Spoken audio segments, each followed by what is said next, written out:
Hi, I'm Todd Burrier, and I just want to chat real quick with you about the three reasons really why pretty much everybody should have a home business. I know that it can be scary for people to think about starting something because maybe they've never initiated anything from a business perspective before. But in today's world, let's assume that's pretty easy to do because it really is. It's not the same as trying to start a business even 10 years ago or 15 years ago. You don't need capital. There's so many things you can do that don't require. But let's flip it for just a second. So I give you this to think about. Why should you have one? Well, first is it's the easiest way to give yourself a raise, right? If you have a job, you're dependent on someone else to deem you worthy of a raise, or maybe there's economic circumstances that influence their ability to give you a raise, unless of course you're in sales. But even then you have market influences, etc., that might kind of level you off. It just depends. There's all kinds of horror stories about that, but that's irrelevant. It's a way to give yourself a raise. It's a way to make more money. And the best time to do that is when you actually don't need it. That's the ideal time to work in a home business.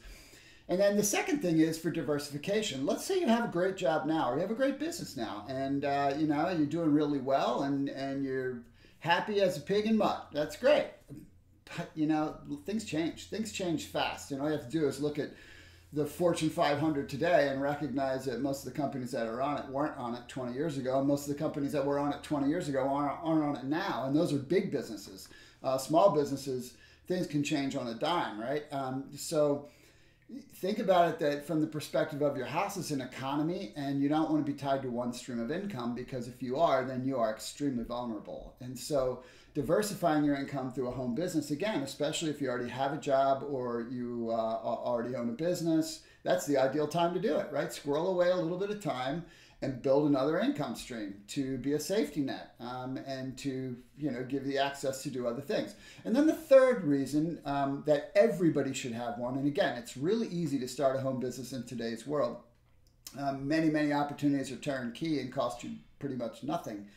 But it's the tax advantages, because when you start a home business, even if you've invested virtually nothing in it, you immediately have access to all the tax advantages, right? Like I'm sitting in my home making this.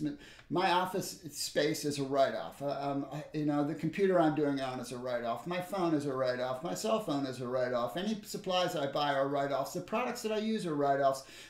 If I go out to have dinner or go into the marketplace to do something, I'm interacting with people. Hey, that's research for what I do, right? Or it's prospecting. There's all kinds of things that become essentially write-offs. And I'm not an accountant, so I'm not giving you tax advice, but I'm telling you that just to have a home business, if you put any time at all in it, is probably worth $300 or $400 a month in your pocket off of your taxes. And so that's just something you can think about. But those are three really simple reasons. You can do more research. You can email me if you want to know more. You can check with someone that you know who's got a home business. But the bottom line is everybody should have a home business in this day and age, unless they absolutely are so financially well off they would never have to worry about making another dime or never have to worry about accumulating another asset if they lived 100 years, right? So that's just the reality. I hope that you find this helpful.